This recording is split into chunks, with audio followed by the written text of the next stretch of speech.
दोस्तों आज हम लोग ओथेलो प्ले जो शेक्सपियर ने लिखा है उसकी चर्चा करेंगे। बहुत साल पहले वेनिस में एक अमीर सीनेटर था जिसे ब्रेवेंसियो के नाम से जाना जाता था। उसकी एक सुंदर बेटी थी जिसका नाम था डेस्टिमोना। उसे कई लोगों ने अपनी पत्नी बनाना चाहा, लेकिन उसे अपनी पसंद का कोई नहीं मिला। वह महिला जो मनुष्य के रूप और रंग से ज्यादा दिल को महत्व देती थी, उसने अपने प्रिय व्यक्ति को चुना था जो एक मूवर था, एक सांवले रंग का व्यक्ति था। उस सांवले रंग के व्यक्ति को उसके पिता, डेस्डिमोना के पिता बहुत प्यार करते थे और अक्सर उसे अपने घर पर आमंत्रित करते थे, इनवाइट करते थे। उस सब मूड का नाम था, उस काले व्यक्ति का नाम था ओथेलो। ओथेलो एक बहादुर सैनिक था और तुर्कों के खिलाफ खूनी युद्धों में अपनी वीरता के कारण उसे जनरल के पद पर प्रमोट किया गया था और पूरे राज्य में उसका बहुत सम्मान और आदर किया जाता था। ओथेलो एक महान यात्री था और डेस्टिमोना उनके साहसिक कहानियों को सुनने के लिए और भी अधिक उत्सुक थी, जो ओथेलो ने युद्धों, घेराबंदी और मुठभेड़ों में अपने अनुभवों से याद की थी।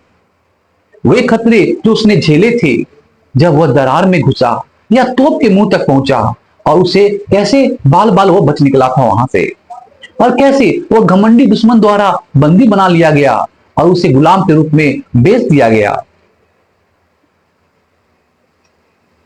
कैसे उसने उस अवस्था में खुद को अपमानित महसूस किया और वहां से भाग निकला।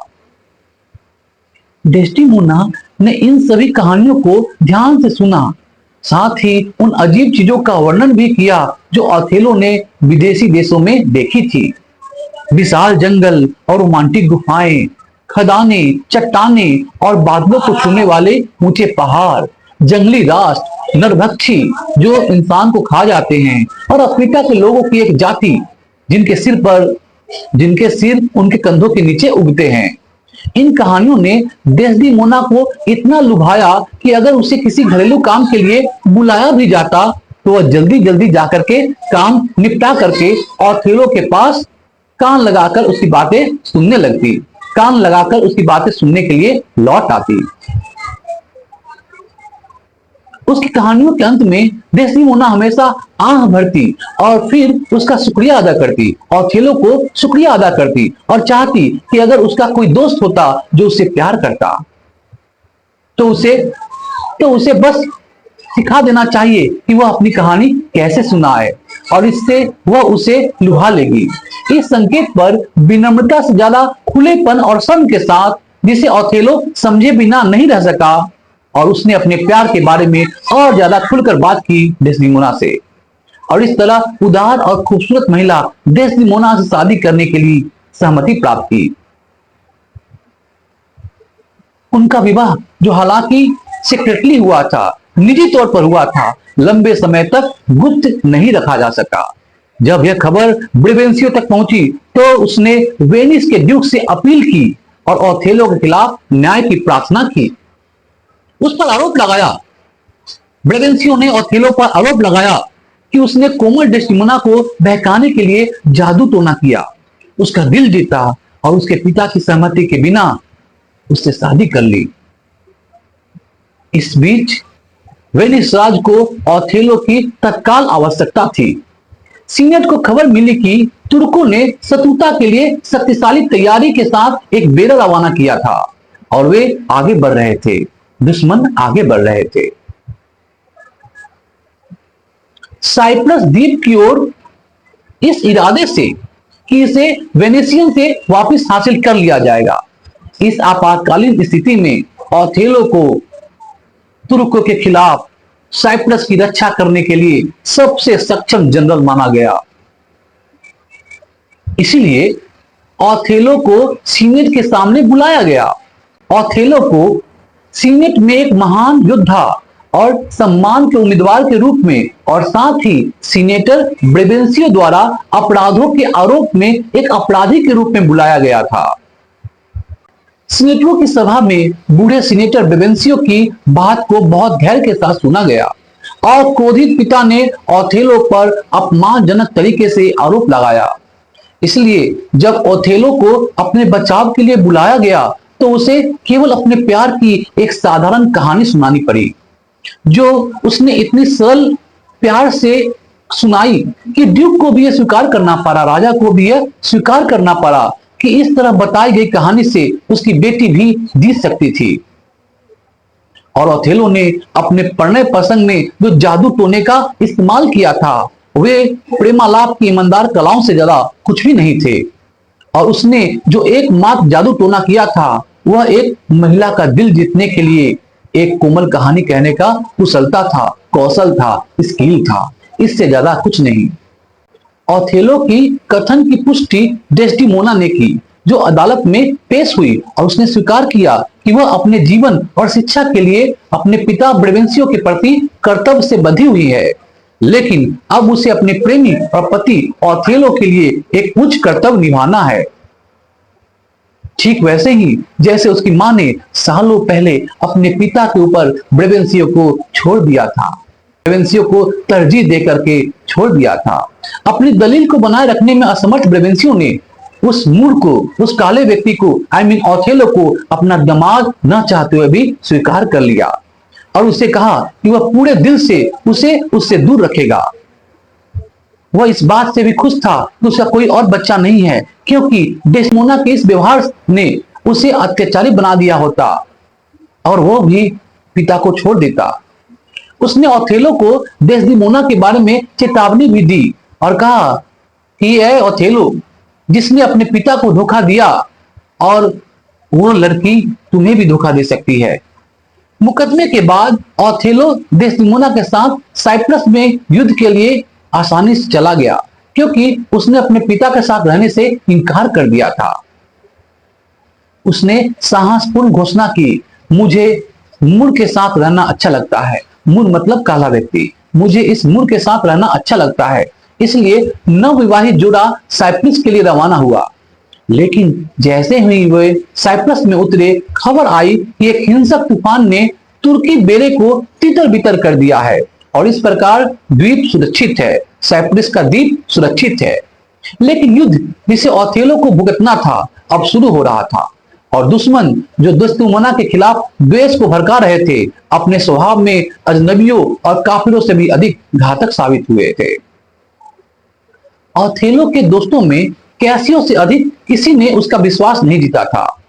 वह एक युवा फ्लोटाइन सैनिक था, कामुक और आकर्षक स्वभाव का, जो महिलाओं को आकर्षित करता था। कैसियस सुंदर और बातचीत करने में भी बड़ा ही अच्छा था। कोई भी विवाहित व्यक्ति जिसकी उम्र अधिक हो और जिसकी पत्नी जवान और सुंदर हो, वह ऐसे व्यक्ति डरना चाहिए, सिवाय ओथेलो के, जो ईर्ष्या से मुक्त था, क्योंकि वह महान था और उस पर बेवफा होने का संदेह करने में असमर्थ था। उसने ओथेलो के लिए डेस्टिमोना के साथ अपने प्रेम संबंध में कैसियो को यूज किया था, प्रयोग किया था, क्योंकि ओथेलो को डर था कि कैसियो के अंदर जो कामुक गुण है वो मेरे अंदर नहीं है।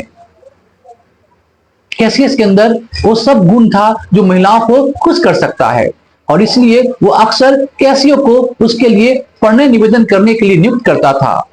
ऐसी मासूम साध्वी बहादुर मूर के चरित्र पर धब्बा लगाने के बजाय सम्मान की बात थी। इसलिए यह कोई आश्चर्य की बात नहीं थी कि ओथेलो के बाद डेस्टिमोना कैसियो से प्यार करती थी और उस पर भरोसा करती थी। इसलिए इस जोड़े की शादी ने कैसियो के साथ उनके रिश्ते में कोई फर्क नहीं डाला। कैसियो अक्सर उनके घर आता जाता था और उसकी मुक्ति और तेज तर्रार बातें ओथेलो को प्रिय थी, क्योंकि वह खुद को एक गंभीर स्वभाव का था। ओथेलो खुद एक गंभीर स्वभाव का था। ओथेलो ने हाल ही में कैसियो को लेफ्टिनेंट के पद पर प्रमोट किया था, जो एक भरोसेमंद पद था और जनरल के सबसे करीब था। इस प्रमोशन ने यागो नाम के एक बड़े रईस को बहुत अपमानित किया था, जो सोचता था कि उसके पास कैसियो से बेहतर क्लेम था, और वह अक्सर कैसियो को महिलाओं की संगति के लिए उपयुक्त व्यक्ति मान करके उसको निंदा करता था और युद्ध की कला के बारे में बहुत कम जानता था। यागो कैसियो से नफरत करता था। वह ओथेलो से भी नफरत करता था क्योंकि वह कैसियो का पक्ष लेता था और इस अनुचित संदेह के लिए भी कि मूर यागो की पत्नी एमिलिया से ज्यादा प्यार करता था। यागो को लगता था कि उसकी पत्नी एमिलिया से ओथेलो प्यार करता है। इनकी इन काल्पनिक उकसावों से यागो ने बदला लेने की एक योजना बनाई जिसमें कैसियो, ओथेलो, डेस्टिमोना को एक ही बर्बादी में शामिल किया जाना था। यागो चालाक था। उसने मानव मन को गहराई से अध्ययन किया।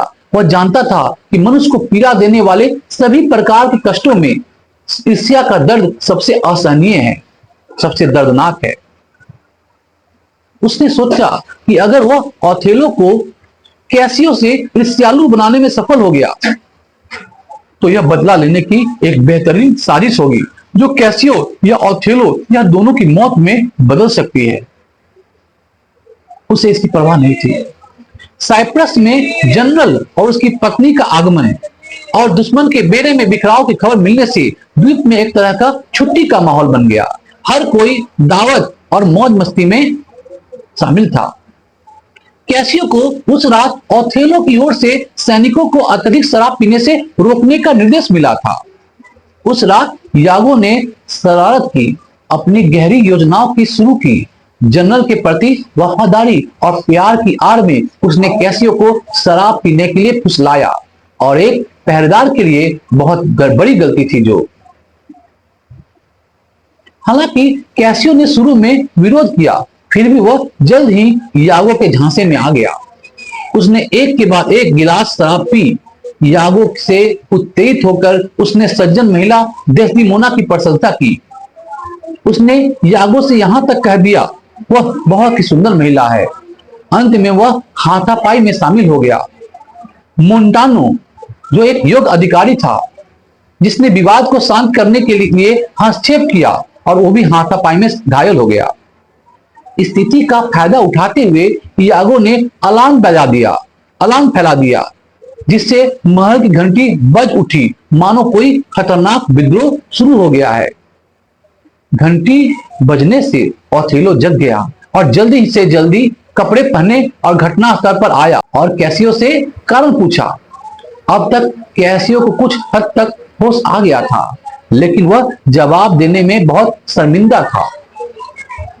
यागो ने सच बताने में अनुचित होने का नाटक किया और जैसे कि ओथेलो द्वारा मजबूर किया हो उसने पूरे मामले का विवरण इस तरह से दिया कि ऐसा लग रहा था कि इससे कैसियो का अपराध कम हो गया है लेकिन वास्तव में यह उससे कहीं अधिक बड़ा प्रतीत हो रहा था। परिणाम स्वरूप ओथेलो जो अनुशासन का सख्त पालन करने वाला था उसे कैसियो से लेफ्टिनेंट का पद छीनने के लिए मजबूर होना पड़ा। इस प्रकार यागो की पहली चालाकी सफल हुई। उसने अब अपने घृणास्पद विरोधी कैसियो को कमजोर कर दिया था और उसे अपने स्थान से बाहर ढकेलने में सफल रहा था। कैसियो जिसे इस दुर्भाग्य ने पूरी तरह से शांत कर दिया था अब अपने मित्र यागो से विलाप कर रहा था। प्रतिष्ठा, प्रतिष्ठा, प्रतिष्ठा। ओह, मैंने अपनी प्रतिष्ठा खो दी है। मैंने अपना अमर हिस्सा खो दिया है और जो बचा है वो पाशविक है। मेरी प्रतिष्ठा यागो, मेरी प्रतिष्ठा। उसने खुद को तुच्छ समझा। उसने सोचा कि वह जनरल से फिर से अपना स्थान कैसे मांग सकता है। यागो ने उसे सलाह दिया। यागो ने कैसियो को सलाह दी कि वह अपने स्वामी के साथ उसके लिए मध्यस्थता करने के लिए महिला से आवेदन करे। कैसियो ने वैसा ही किया जैसा यागो ने उसे सलाह दी थी। डेस्टिमोना ने उससे वादा किया कि वह अपने स्वामी, अपने हस्बैंड के साथ उसकी वकील होगी। उसने तुरंत इस मामले को इतनी गंभीरता और खूबसूरती से उठाया कि ओथेलो जो कैसियो से अभी बहुत नाराज था उसे टाल नहीं सका। जब उसने देरी का अनुरोध किया क्योंकि ऐसे अपराधी को माफ करना बहुत जल्दी था तो उसने जोर देकर कहा कि अगली रात या उससे भी ज्यादा अगली सुबह होनी चाहिए। तब उसने दिखाया कि बेचारा कैसियो कितना पश्चातापी और विनम्र था और उसका अपराध इतनी बड़ी सजा के लायक नहीं थी। लेकिन ओथेलो फिर भी पीछे हट गया। इसलिए उसने कहा, क्या मेरे प्रभु मुझे कैसियो, माइकल कैसियो के लिए इतना कुछ करना चाहिए जो आपके लिए पढ़ने निवेदन करने आया था? और कई बार जब मैंने आपकी निंदा की है तो आपका पक्ष लिया है। मैं आपसे यह मांगना बहुत छोटी बात समझता हूं। जब मैं वास्तव में आपके प्यार की परीक्षा लेना चाहता हूं तो मैं एक भारी बात मांगूंगा। ओथेलो ऐसे सपोर्टर को कुछ भी मना नहीं कर सकता था। उसने माइकल कैसियो को फिर से अपने पक्ष में करने का वादा किया, लेकिन केवल डेस्टिमोना से अनुरोध किया कि वह समय उसके लिए छोड़ दिया जाए। ऐसा हुआ कि ओथेलो और यागो उस कमरे में दाखिल हुए जहां डेस्टिमोना पहले से ही कैसियो के साथ मौजूद थी, जो उससे हस्तक्षेप करने की याचना कर रहा था। ओथेलो के दाखिल होते ही वह विपरीत दरवाजे से चला गया। कैसियो विपरीत दरवाजे से चला गया और यागो, जो कला से भरा हुआ था, धीमी आवाज में कहा, मानो अपने आप से कहा, मुझे यह पसंद नहीं है, मुझे यह पसंद नहीं आई। ओथेलो ने उसकी बातों पर कोई खास ध्यान नहीं दिया। डेस्टिमोना के साथ तुरंत हुई बातचीत ने उसे दिमाग से निकाल दिया, लेकिन बाद में उसे यह याद आया। जब डेस्टिमोना घटनास्थल से चली गई तो यागो ने ओथेलो से मानो उसके विचारों से संतुष्टि के लिए पूछा कि क्या कैसियो को डेस्टिमोना के साथ जनरल के प्रेमालाप के बारे में पता था। जनरल ओथेलो ने हाँ में उत्तर दिया और कहा कि प्रेमालाप के दौरान वह अक्सर उनके बीच जाता था। कैसियो के बारे में कह रहा है। कैसियो हम दोनों के बीच जब प्रेम प्रसंग चल रही थी तो बीच में आता था। यागो अपनी भाव उठाई मानो उसे किसी भयानक मामले पर कोई रोशनी मिल गई हो और कहा, वास्तव में इससे ओथेलो के दिमाग में यागो के वे शब्द आ गए जो उसने कमरे में प्रवेश करते समय कहे थे। इस प्रकार ओथेलो सोचने लगा कि डेस्टिमोना और कैसियो की उस निजी मुलाकात के कुछ अर्थ था। ओथेलो ने यागो को एक न्यायप्रिय व्यक्ति माना जो प्रेम और करुणा से भरा हुआ था, हालांकि वह ऐसा था नहीं। इसलिए उसने यागो से कहा, वह जो जानता है वही बोले, और क्या होगा। यागो ने कहा, अगर कुछ बहुत ही बुरे विचार मेरे सीने में घुस गए हैं। उसने आगे कहा कि अगर ओथेलो को उसकी अपूर्ण टिप्पणियों से कोई परेशानी नहीं है तो यह दुख की बात होगी। इसलिए ओथेलो की शांति के लिए उसके विचारों को जानना बुद्धिमानी नहीं होगी। तब तक ओथेलो की जिज्ञासा लगभग विचलित हो चुकी थी यागो से। जैसा कि ओथेलो की मानसिक शांति के लिए गंभीर चिंता में उसे ईर्ष्या से सावधान कहने के लिए कहा। मैं जानता हूं, ओथेलो ने कहा, कि मेरी पत्नी सुंदर है, उसे कंपनी, साथ, दावत पसंद करती है, बोलने स्वतंत्र है, गाती है, खेलती है और अच्छा नृत्य करती है। लेकिन जहां सद्गुण है वहां एक गुण सद्गुण है। मुझे उसे बेईमान मानने के पहले सबूत चाहिए। फिर यागो मानो खुश हो कि ओथेलो अपनी महिला के बारे में बुरा मानने में धीमा था। उसने स्पष्ट रूप से घोषणा की कि उसके पास कोई सबूत नहीं है। उसने ओथेलो से विनती की कि वह उसके व्यवहार को ध्यान से देखे, खासकर तब जब कैसियो के पास में हो। उसे ईर्ष्यालु या बहुत अधिक सुरक्षित नहीं होना चाहिए। यागो इतालवी महिलाओं के स्वभाव को ओथेलो से बेहतर जानता था। वह जानता था कि वेनिस में पत्नियां दुनिया को अपनी शरारतें दिखा सकती है, लेकिन वे अपने पतियों को दिखाने की हिम्मत नहीं करती। यागो ने चालाकी से यह आरोप लगाया कि डेस्टिमोना ने ओथेलो से शादी करके अपने पिता को धोखा दिया है और इसे इतनी बारीकी से आगे बढ़ाया कि बूढ़े ब्रेवेंसियो को लगा कि जादू टोना का इस्तेमाल किया गया। ओथेलो इस तर्क से बहुत प्रभावित हुआ। उसने सोचा कि अगर वह अपने पिता को धोखा दे सकती है तो वह अपने पति को भी धोखा दे सकती है। यागो ने उसे भड़काने के लिए माफी मांगी, लेकिन ओथेलो ने उसे जारी रखने के लिए कहा, अपनी बात बोलते रहो। यागो ने दिखावा किया कि वह कैसियो के खिलाफ कुछ भी पेश करने से हिचक रहा है, संकोच कर रहा है, जिसे वह अपना दोस्त कहता था। हालांकि उसने ओथेलो को याद दिलाया कि कैसे डेस्टिमोना ने अपने ही रंग रूप और अपने ही जैसे कई उपयुक्त जोड़े को अस्वीकार कर दिया था और उसने ऑथेलो से विवाह किया था, जो उसके लिए अस्वाभाविक था और यह साबित करता था कि उसकी दृढ़ इच्छा शक्ति है। इसलिए जब बेहतर निर्णय आया तो यह कितना संभव था कि ऑथेलो की तुलना में अपने देश के गोरे रंग के युवा इटालियनों से वो प्रेम नहीं की, शादी नहीं की। इसलिए उसने ऑथेलो को सलाह दी कि वह कैसियो के साथ अपने मेल मिलाप को कुछ समय के लिए टाल दे। इस बीच ऑथेलो को ध्यान रखना चाहिए कि डेस्टिमोना कैसियो के लिए कितनी गंभीरता से विनती करेगी। इसलिए दुष्ट खलनायक ने मासूम महिला के कोमल गुणों को उसके विनाश में बदलने के लिए अपने साजिशें रची। यागो की बात कर रहे हैं हम लोग। और उसे फंसाने के लिए उसकी अपनी अच्छाई के एक जाल बिछाया। पहले कैसियो को उसके मध्यस्थता के लिए तैयार किया और फिर उसकी मध्यस्थता से उस विनाश के लिए तरकीबें निकाली, योजना बनाया। ऑथेलो की यागो के साथ लंबी बातचीत ने उसे बेचैन कर दिया। दुनिया की सारी नींद की औषधियां उसे फिर भी वह मधुर विश्राम दे सकती थी, जिसका आनंद उसने कल ही लिया था। उसका काम उसे बीमार कर रहा था। अब उसे हथियारों में आनंद नहीं आ रहे थे।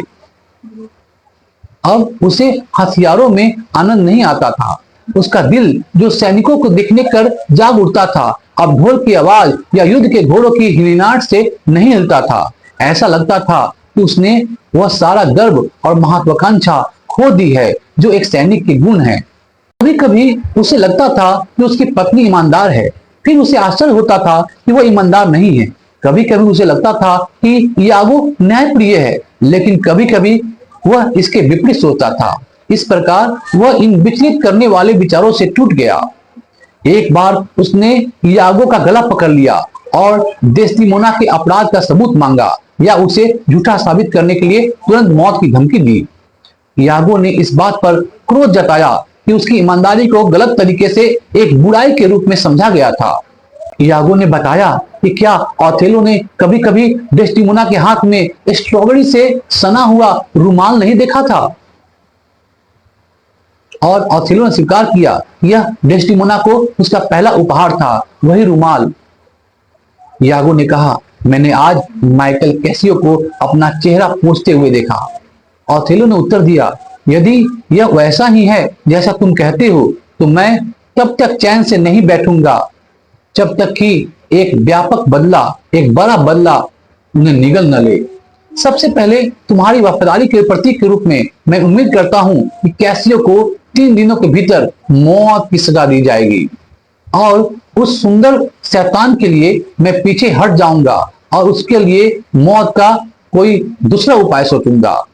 ऑथेलो ने यह जानने की जहमत नहीं उठाई कि कैसियो ने डेस्टिमोना का रुमाल कैसे ले लिया। मौत सजा सुना दी। उसने उन दोनों को मौत सजा सुना दी। डेस्टिमोना ने कैसियो को कभी ऐसा तोहफा नहीं दिया था कि अपने पति के साथ कभी ऐसा बुरा व्यवहार करती थी कि वो अपने स्वामी के तोहफे को किसी और को दे दे। व्यवहार चतुर यागो ने डेस्टिमोना से रुमाल चुराने के लिए अपनी पत्नी एमिलिया का इस्तेमाल किया। हमेशा की महिला अपने पति के साथ काम की नकल करवाने के बहाने करती थी, लेकिन असल में उसे कैसियो के रास्ते में गिराने के लिए यागो ने डेस्टिमोना जहां वह उसे पा सकता था और लोगों के इस सुझाव को सही साबित करने के लिए यह डेस्टिमोना का तोहफा है। नकल करवाने के अपनी पत्नी से असल में उसे मिलने के तुरंत बाद ऑथेलो ने बहाना बनाया वह उसे सिर दर्द है और उसने उससे कहा कि वह उसे अपना रुमाल दे ताकि वह उसे अपनी कनपट्टी पर रखे। अपनी पत्नी से डेस्टिमोना ने ऐसा किया, लेकिन ऑथेलो को वह रुमाल चाहिए था जो उसने उसे दिया था। उसने उससे कहा कि वह उसे डेस्टिमोना उसे नहीं पा सकी, यह एक गलती है, पट्टी पर रखे। ऑथेलो ने कहा, वह रुमाल मेरी माँ को एक मिस्र की महिला ने दी थी। रुमाल चाहिए, वह एक आकर्षक महिला थी और लोगों के विचारों को लगभग पढ़ सकती थी। उसे नहीं पा। उसने उससे कहा, यह एक जब तक वह इसे अपने पास रखेगी वह उसे यह मिलनसार बनाएगा। मिस्र की महिला और मेरे पिता को पूरी तरह आकर्षक महिला से अपने प्यार में वश में कर लेगा लगभग। लेकिन अगर वह इसे खो देती है या इसे किसी को उपहार में दे देती है तो मेरे पिता उससे उतना ही घृणा करेंगे जितना वह उससे प्यार करते थे। से अपने प्यार में वश में कर लेगा।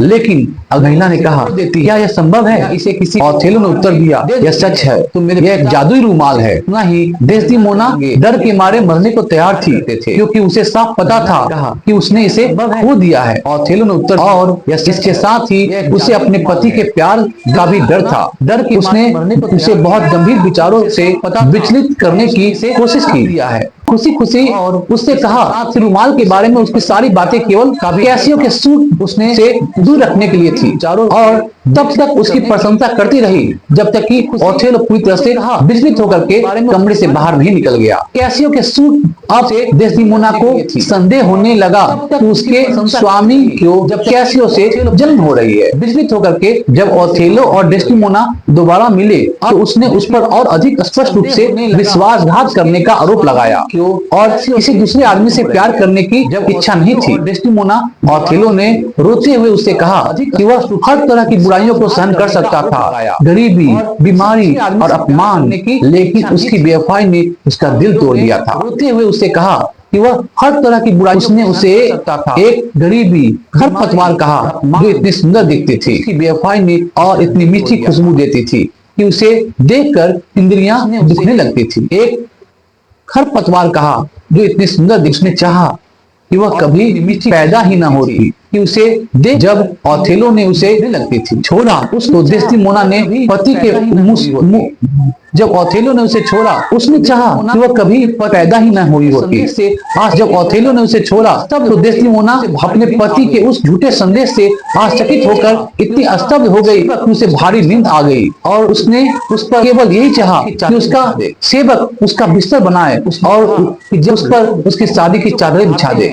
तो वे इसे कोमल, उसने कहा कि जब लोग अपने बच्चों को पढ़ाते हैं तो वे इसे कोमल तरीकों और आसान कामों से करते हैं। और ओथेलो उसे डांट सकता था क्योंकि ईमानदारी से वह बचपन में एक बच्ची ही थी। ओथेलो ने कमरे में प्रवेश किया जो पूरी तरह से अंधकारमय था और उसने अपनी प्रेमिका को मारने का डेस्टिमोना जल्दी ही सो गई।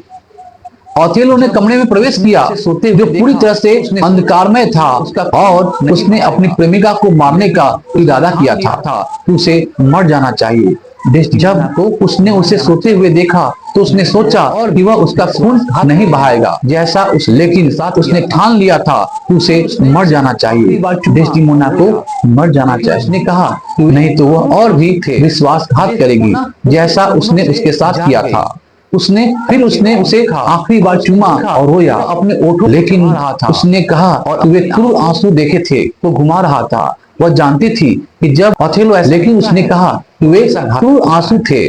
उस डेस्टिमोना उसके चुम्बनों से जाग गई करने के लिए उसने ओथेलो को देखा और उसने देखा कि वह अपने ओठों को चबा रहा था दया और अपनी आंखों और अपनी गलती को घुमा रहा था। वह जानती थी कि जब और उस रूमाल का नाम लिया ओथेलो ऐसा दिखता है तो हमेशा घातक होता है। निर्दोष उसने उसे मौत के लिए तैयार रहने को और प्रार्थना करने के लिए कहा ताकि वह उसकी आत्मा को न मार सके। कुछ नहीं सुना। डेस्टिमोना ने दया की भीख मांगी और अपनी गलती जानने के लिए कहा। फिर उसने कैसियो और उस रूमाल का नाम लिया जो उसने उसे दिया था। और जब निर्दोष महिला खुद को साफ करने के लिए, खुद को सच साबित करने के लिए आगे बढ़ रही थी तो उसने अचानक और कुछ नहीं सुना। वह आदमी कैसियो को मार, लेकिन उसे बिस्तर के कपड़ों से ढक दिया, मार डाला जब तक उसे पता मर नहीं गई। उसकी जेबों में कुछ तब तक उसका गला घोटता रहा। यागो के अपराध का पता उसी समय कैसियो घायल और खून से लथपथ होकर आया थी। यागो ने अपने एक आदमी को उसे मारने के लिए भेजा था और ये पूछने आया, लेकिन वह आदमी कैसियो को मार नहीं सका। के लिए क्यों नहीं? उसे यागो ने इसलिए मार डाला ताकि उसे पता न चल सके। वज्र उसकी जेबों में कुछ पत्र मिले कि वह एक दिन से यागो के अपराध का पता चलता था, बेगुनाह, और कैसियो ने कैसियो की बेनुगी बना दिया ओथेलो के लिए, और कैसियो की बेगुनाही की पर गिर और कैसियो की बेगुनाही की पुष्टि होती थी। बेजान शरीर पर खुद को फेंक कर खुद को कैसियो अब ओथेलो के पास माफी मांगने आया था और ये भी पूछने आया था कि क्या यागो को उसकी हत्या करने के लिए क्यों नियुक्त किया गया था। यह पता चलना ओथेलो के लिए वज्रपात जैसा था, जिसे अब लगा कि वह एक हत्यारा है और जब तक और उसकी पत्नी बेगुनाह और वफादार है। में एक अत्यधिक पीड़ा ने और जीवन को असहनीय बना दिया ओथेलो के लिए। डेस्टिमोना से बुद्धिमानी से नहीं और बल्कि अपनी तलवार पर गिरकर वह अपनी प्यारी पत्नी के बेजान शरीर पर खुद को फेंक कर खुद को मार डाला। भरे काम याद इन जल्दीबाजी भरे कामों ने दर्शकों में भय और विस्मय की भावना पैदा कर दी गया, जो ये देख रहे थे। प्रसिद्ध रंगमंच पर यह नाटक मृत्यु पर शोक मनाया। ओथेलो की अच्छी प्रतिष्ठा थी ओथेलो नामक, और जब तक वह खलनायक की कलाओं से प्रभावित नहीं हुआ, वो वास्तव में एक प्यार करने वाला और स्नेही पति था। ये वीडियो से आपको उसने डेस्टिमोना से बुद्धिमानी से नहीं बल्कि बहुत प्यार से प्यार किया था। और इस वीडियो को लाइक और शेयर भी। जब वो मर गया धन्यवाद तो उसके सभी पूर्व गुण और बहादुरी भरे काम याद किए गए। यागो को कठोर यातनाओं के साथ मार दिया गया और वेनिस राज ने अपने प्रसिद्ध जनरल ओथेलो की मृत्यु पर शोक मनाया। तो ये था ओथेलो नामक प्ले जिसे शेक्सपियर ने लिखा था, उसकी समरी, उसका डिस्कशन। आशा करता हूं ये वीडियो से आपको बहुत कुछ समझ में आया होगा। हमारे इस चैनल को सब्सक्राइब कीजिए और इस वीडियो को लाइक और शेयर भी जरूर करें। धन्यवाद, थैंक यू।